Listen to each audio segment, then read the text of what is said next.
নমস্কাৰ বন্ধু বান্ধৱীসকল। প্ৰথমে মই মোৰ এই ব্লগটোলৈ আপোনালোকক স্বাগতম জনাইছোঁ। আৰু যিসকলে এতিয়াও মোৰ ব্লগটি ছাবস্ক্ৰাইব বা ফ'ল' কৰা নাই তেওঁলোকক মই অনুৰোধ কৰিছোঁ মোৰ চেনেলটি ছাবস্ক্ৰাইব বা ফ'ল' কৰিবলৈ। এই ধৰণৰ কিছুমান তথ্য সমৃদ্ধ ভিডিঅ' পাই থাকিবলৈ আপোনালোকে ব্লগটি অনুগ্ৰহ কৰি ছাবস্ক্ৰাইব বা ফ'ল' কৰি ৰাখক। আমি আহিছিলোঁ অৰুণাচল প্ৰদেশত অৱস্থিত এটা খুব সুন্দৰ প্ৰাকৃতিক পৰিৱেশৰ মাজত অৱস্থিত ঐতিহাসিক ভীষ্মক নগৰৰ কীৰ্তিচিহ্ন চাবলৈ, লগতে আপোনালোককো দেখুৱাবলৈ আহিছিলোঁ।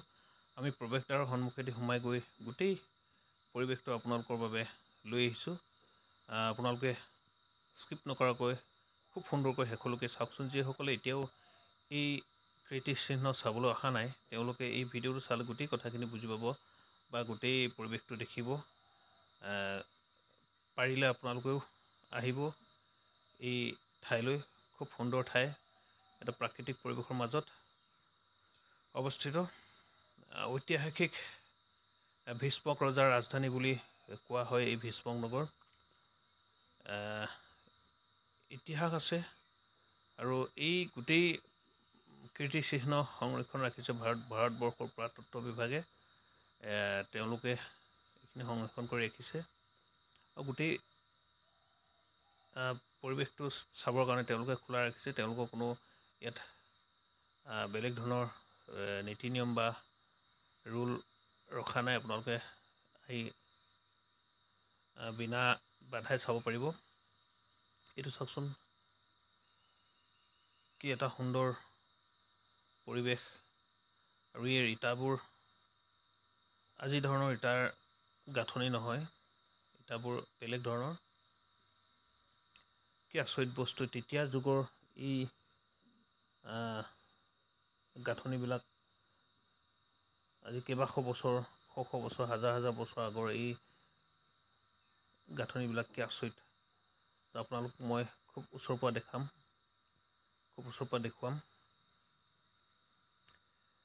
এয়া মোৰ মিছেছ আমি দুয়ো আহিছিলোঁ এটা সুযোগ লৈ। সেয়েহে আমি এই পৰিৱেশটো এবাৰ চাওঁ বুলি সোমালোঁ।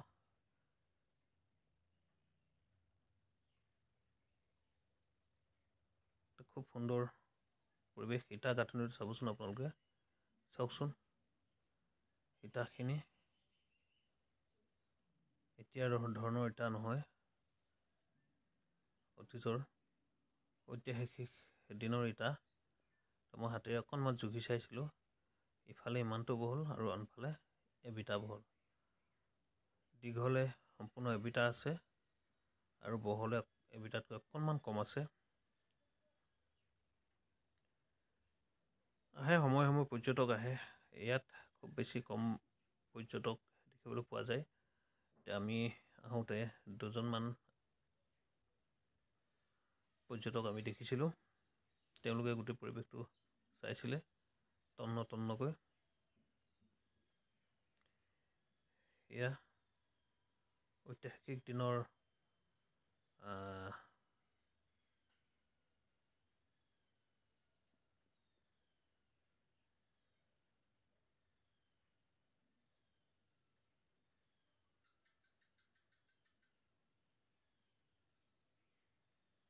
আমল।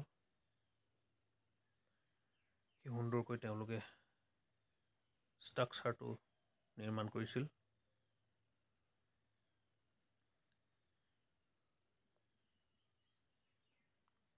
চাওকচোন, খুব ভাল ধৰণে চাওক। আপোনালোকক গোটেই পৰিৱেশটো আমি দেখুৱাই আছোঁ।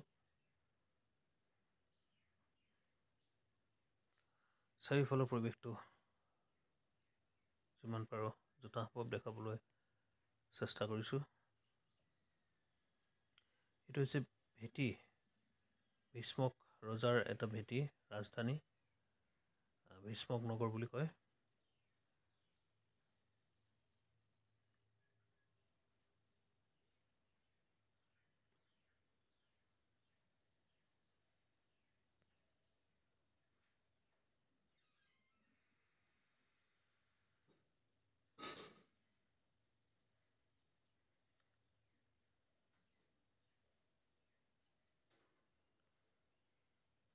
মহাভাৰতৰ যুগৰ সমল। গোটেই পৰিৱেশটো চাওকচোন।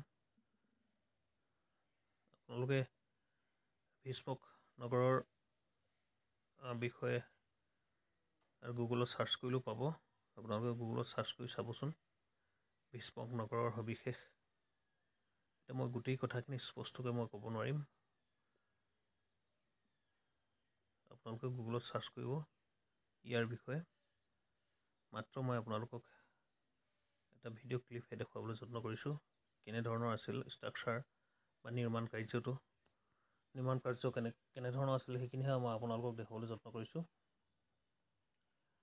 সবিশেষ আপোনালোকে গুগলত চাৰ্চ কৰিলে গোটেই কথাখিনি বুজি পাব। ইফালে চাগে খুব সম্ভৱ ওলোৱা সোমোৱা কৰা। ভাৰতবৰ্ষৰ পুৰাতত্ত্ব বিভাগে গোটেই পৰিৱেশটো সংৰক্ষণ কৰি ৰাখিছে। চাৰিওফালে ৱাল গাঁঠি দিছে সুন্দৰকৈ।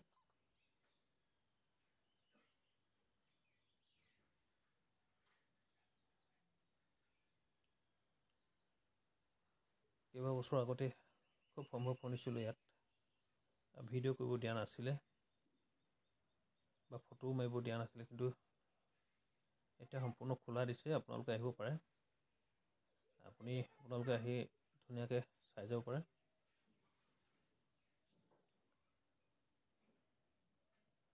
এটা খুব ভাল লগা প্ৰাকৃতিক পৰিৱেশ। এনেও অৰুণাচলখন প্ৰাকৃতিক পৰিৱেশত চহকী ৰাজ্য। ইয়ালৈ আহিলে মনবোৰ মুক্ত লাগে, খুব ভাল লাগে। আহিলে যাবলৈ মন নাযায়। আহিবচোন যিসকলে এতিয়াও অহা নাই।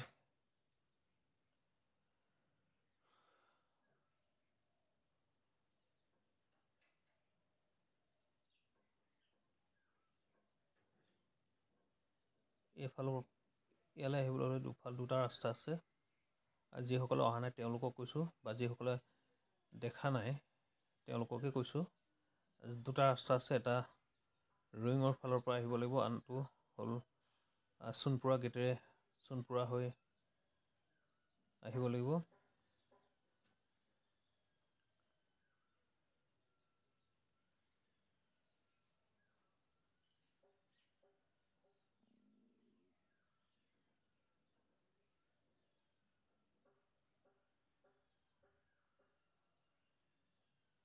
খুব সুন্দৰ এটা পৰিৱেশ। সঁচাকৈ বৰ আচৰিত ধৰণৰ আছিল। তেতিয়াৰ আৰু এতিয়াৰ পাৰ্থক্য চাওকচোন। তেতিয়াৰ দিনতেই গাঁথনিবিলাক কিমান উন্নত আছিল। ইটা গাঁথনি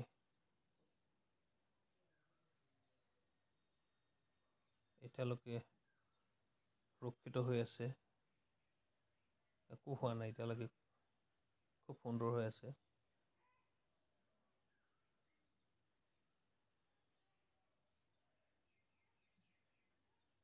কি ধুনীয়াকৈ তেওঁলোকে গাঁঠিছিলে। মোৰ মিছেছ, আমি দুয়ো আহিছিলোঁ। দুয়ো আহি চালোঁ পৰিৱেশটো। লগতে আপোনালোককো দেখুৱাবলৈ যত্ন কৰিলোঁ। আশা কৰোঁ আপোনালোকে চাই